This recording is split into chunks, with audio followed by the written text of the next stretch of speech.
Salut encore, bienvenue. Et ça, c'est la suite de ce qu'on vient de parler. On va parler de HTML.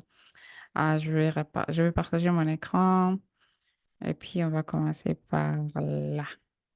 OK. OK, so HTML, comme on l'a vu auparavant, c'est Hypertext Markup Language. Ça veut dire que il permet d'élier, il permet de connecter les pages web une à une autre, que ce soit dans la même page ou bien venant d'une page vers une autre. Donc, en passant, je vais vous montrer, ça, ce sont des navigateurs que j'ai parlé avant. Il y a Safari, Google Chrome, Firefox, Mozilla. Donc, aussi, je vais montrer ce que je vais parler à propos des DNS, comment DNS ça marche. Euh,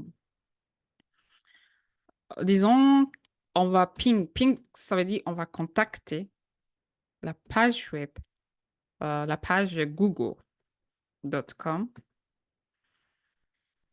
Si on envoie les paquets, quand on communique à une web page, on envoie des paquets. Là, on voit qu'on envoie les paquets sur cette adresse-là.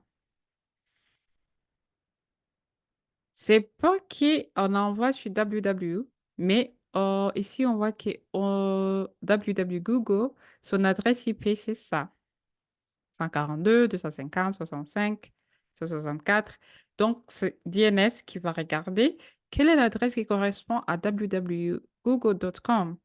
Et puis, il va nous transmettre à cette adresse-là.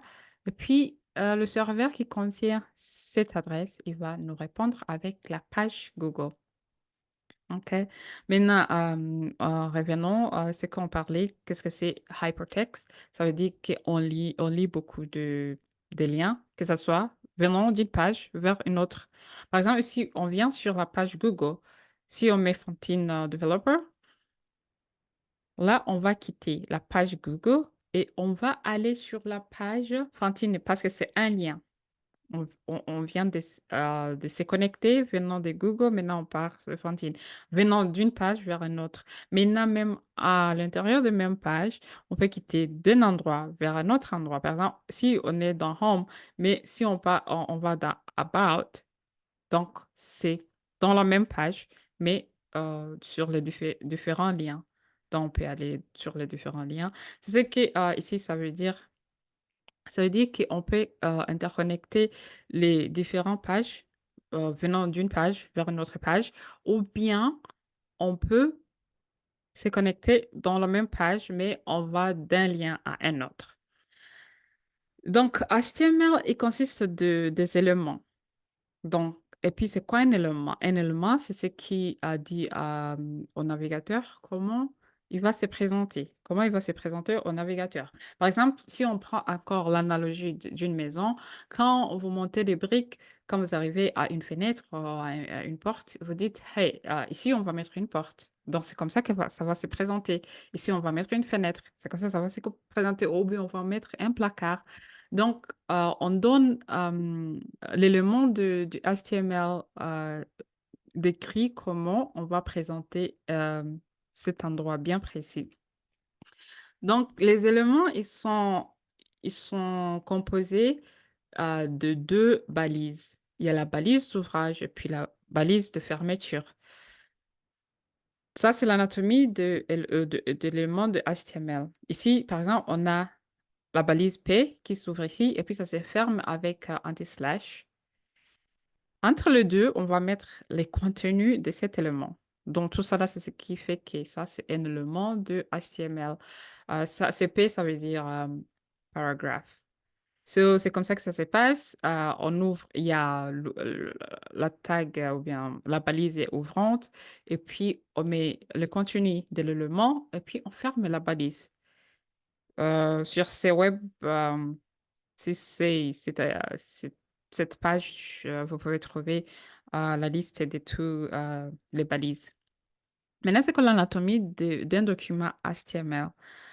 Quand on veut écrire un code HTML, on doit dire au navigateur, ça, c'est un document HTML. Donc, on dit doctype is HTML, on met la langue, si c'est en anglais. Maintenant, on met la tête et puis le corps. Mais ce qui est entre la balise d'ouverture, la balise de fermeture des têtes, ça, ce sont les metadata. Metadata, ce sont les informations concernant cette page. Mais ces informations-là ne vont pas être imprimées ou bien ne vont pas être affichées sur la page elle-même. Mais ce sont les informations qui nous permettent de comprendre à propos de cette page. Ici, ça, c'est le titre. Le titre sera sur le navigateur, là en haut. Maintenant, tout ce qui sera entre euh, la balise d'ouverture, la balise de fermeture des body, qui est le corps, ça c'est ce qu'on va afficher maintenant à l'utilisateur sur la page. Maintenant, on peut avoir les éléments qui sont à l'intérieur des autres. Par exemple, ici, on a la balise page et sa balise qui se ferme ici, mais à l'intérieur, on a strong qui s'ouvre ici, se ferme ici. Maintenant, il faut faire attention. Ça, c'est l'enfant de P. On ne peut pas fermer l'enfant après le parent. Donc, il faut faire attention. Dès que tu ouvres une balise à l'intérieur des nôtres, il faut fermer ça avant que tu ne fermes la balise parent. Donc, strong, ça veut dire ça va être en gras. Maintenant, ici aussi, on a notre balise qui est à l'intérieur. Ça veut dire que ça sera italique. Il y a des éléments qui sont void ou vides. Ce sont les éléments qui n'ont pas des balises d'ouverture et des balises de fermeture. Maintenant, ça se présente comme ça. On a l'élément inférieur et puis ça se termine avec slash supérieur. Ça, ce sont des éléments qu'on appelle void. Il y a des attributs. Les attributs, ce sont les informations concernant un élément. Par exemple, cette image, on dit source. Source, c'est un attribut des balises et images. C'est pour dire où est-ce qu'on va trouver cette image qu'on va afficher. ALT, ça veut dire quand on met la souris au-dessus de cette image, c'est quoi le texte qui va s'afficher. Maintenant, il y a d'autres attributs pour l'image. Il y a la largeur et puis la longueur qu'on peut donner. Maintenant, il y a des caractères spéciaux. Caractères spéciaux. Spéciaux. Donc, si vous avez remarqué, quand on ouvre les balises et puis on les ferme, on utilise inférieur ou supérieur. Maintenant, le navigateur ne va pas savoir si on a ouvert une balise, si on est en train de fermer. Donc, ça va les confondre. C'est pour cela, si on veut inclure ces caractères dans nos contenus, on utilise ces caractères qui sont spéciaux. Donc, inférieur, mais ça, supérieur, mais ça, donc ainsi de suite. Maintenant, il y a des commentaires. C'est pour toi. C'est pour toi, toi qui développes, pour dire, oh, je vais faire ça ici. Ou bien pour quelqu'un d'autre qui va lire ton code, tu vas essayer de lui expliquer, mais ça ne va pas être présenté dans la partie web, dans la partie page, dans la page où l'utilisateur va voir. C'est pour toi. Donc, c'est comme ça que ça s'écrit. Inférieur, point d'exclamation, moins, moins. Et ça se termine par moins, moins, supérieur. Donc, j'espère que vous avez aimé cette vidéo.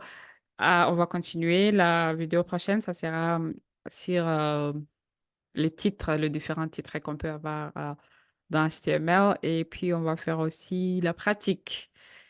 Voilà. Euh, Stay tuned. See you. Bye bye.